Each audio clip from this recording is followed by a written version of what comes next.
नमस्कार मेरे प्यारे साथियों, मैं डीपी आज एक नए वीडियो के साथ आप लोगों के सामने। और मेरा ये वीडियो है बांग्लादेश के होटल वेस्टिन में हुई एक घटना के संबंध में। दरअसल पूरी कहानी ये है इसमें कि 29 अगस्त 2025 को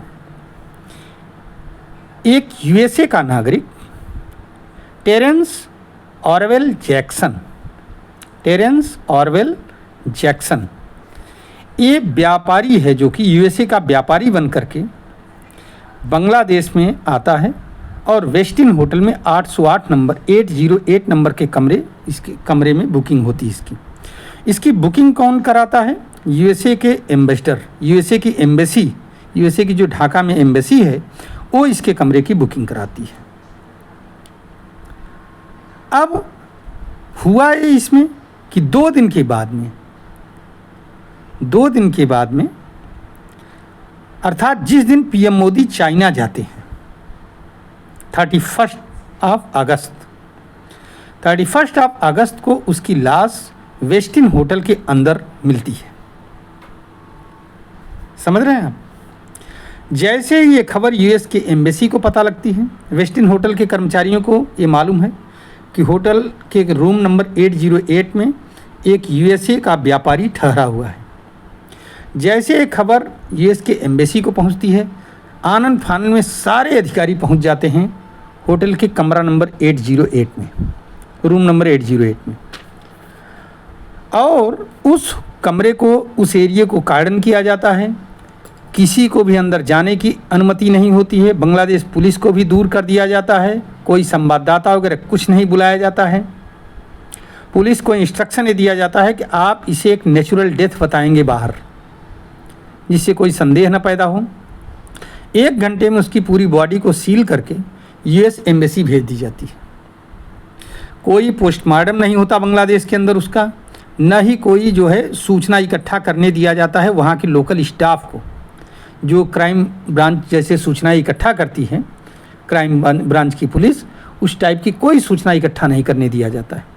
उसके होटल से जो भी उसके पास सामान मिलता है, इलेक्ट्रॉनिक गैजेट्स वगैरह मिलते हैं, नक्शे वगैरह कुछ बरामद होते हैं, जो कि बाद में होटल के स्टाफ ने बताया जिसने सब समेटा था। हाँ, लैपटॉप वगैरह मिलता है, मोबाइल वगैरह, वो सब सील करके यूएस एम्बेसी ले जाया जाता है। 31 अगस्त को ये काम हुआ। उसके बाद में वहाँ से फिर उसको किस विमान से कैसे यूएसए ले जाया गया, इसकी कोई खबर नहीं। अब देखिए यहाँ पर 2 पॉइंट्स आ चुके हैं। एक तो पता लगता है कि पोस्टमार्टम नहीं किया गया, दूसरा बांग्लादेश की क्राइम ब्रांच को या बांग्लादेश की पुलिस को कोई सबूत इकट्ठा करने नहीं दिया गया। सिर्फ एक शब्द का स्टेटमेंट दिया गया कि इसकी नेचुरल डेथ हो गई, बता दीजिए आप। और फिर जो है वहाँ से बांग्लादेश मीडिया वगैरह को भी दूर कर दिया गया। अब वहाँ से फिर जो है ये पहुँच जाती है डेड बॉडी। यूएसए गई, कहाँ गई, कैसे गई, ये कोई पता नहीं चलता। इस पर जब हमने खंगालना शुरू किया बांग्लादेश की मीडिया को, तो वहाँ यूट्यूब वगैरह में भी, या जो वहाँ के पेपर हैं, स्पेशली न्यूज़ पेपर, क्योंकि घटना को तो कई दिन हो चुके हैं। ढाका ट्रिब्यून की खबर थी 1 सितंबर 2025 की कि US citizen found dead in Dhaka hotel Westin. दूसरा बिजनेस स्टैंडर्ड की खबर भी मैंने पढ़ी, वो भी 1 सितंबर 2025 की थी। US citizen found dead in Dhaka hotel, police suspects natural death. इस तरह की हेडिंग्स थी। और इनमें जब मैंने खबर देखी तो हार्डली 10 to 20 लाइन्स की खबर भरी हुई थी, बस उसके विषय में कोई विशेष विवरण नहीं था। दैनिक भास्कर को जब मैंने इंडिया के कई न्यूज़पेपर्स को खंगालना शुरू किया, जो कि वहाँ के घटना होने के 3-4 दिन के बाद में लिखे गए थे, या यूट्यूब पर जो सोशल मीडिया पर जो चल रहा है उस पर जब खबरें खंगालना शुरू किया, तो वहाँ एक नया एंगल निकल करके आया। दैनिक भास्कर में स्पेशली है सारा चीज़ है, जो कि करीब 4 दिन पहले की खबर है कि बांग्लादेश के होटल में मृत मिले अमेरिकी नागरिक। ठीक है, मृत मिला अमेरिकी नागरिक। अब इसमें क्या हुआ, जब इस खबर को पढ़ा तो पता ये लगा कि वो जो बंदा था जिसका नाम टेरेंस ऑरवेल जैक्सन था, वो बांग्लादेश के, अमेरिका के, यूएसए के स्पेशल फोर्सेस का एक बहुत बड़ा अधिकारी था, और वो गुप्तचर मिशन पर था कोई। उसके बाद में जो है गुप्तचर। अब सवाल ये पैदा होता है यहाँ पर, ये कई बार बांग्लादेश आ चुका था इससे पहले, ध्यान रखिएगा 5-6 बार बांग्लादेश आ चुका है पिछले 1 सालों में।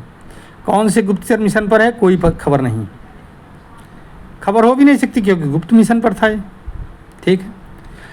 तो अब एक सवाल ये पैदा होता है कि उसकी हत्या कैसे हुई, तो कई कयास इसमें लगाए जाने शुरू हुए। कयास ये लगाया जा रहा है कि एक तो ये है कि हो सकता है जिस गुप्त मिशन पर रहा हो उसकी खबर किसी और एजेंसी को लग गई और ऐसे एजेंसी को लगी हो जिसकी वजह से यूएसए को ये लगा हो कि इसका अब जीवित रहना अच्छा नहीं है, तो हो सकता है वहीं की एजेंसियों ने इसकी हत्या करवा दी, पहली बात। दूसरी बात,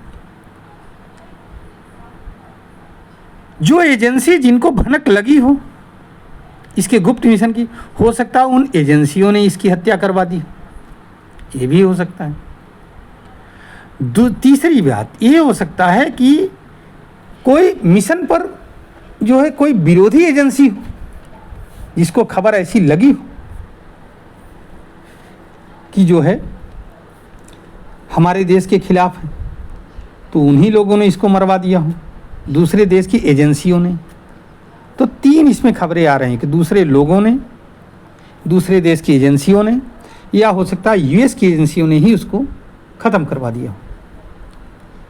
लेकिन है कुल मामला बहुत गोलमोल सस्पेक्ट है। अब सवाल ये पैदा होता है कि यही साजिश करके पीटर हास, जो कि पूर्व में बांग्लादेश का वो था, राजदूत था, पिछले 1 सालों में 6 बार बांग्लादेश आ चुका है। ऐसा क्या घूमने आ रहा है भाइयों पीटर हास, जो कि बांग्लादेश में नहीं घूमा है।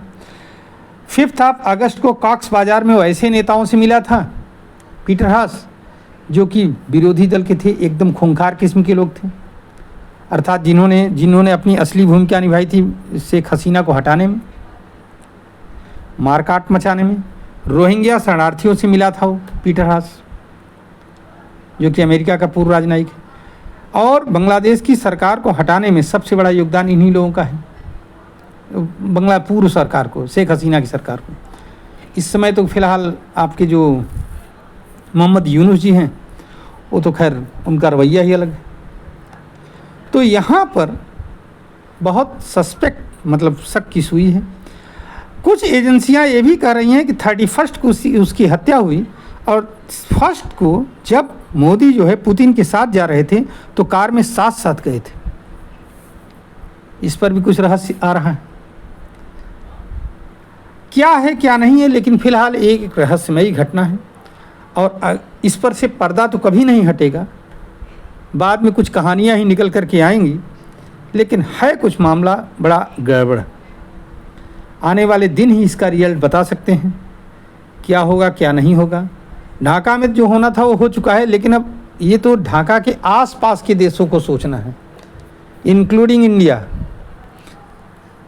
कि क्या होगा क्या नहीं होगा।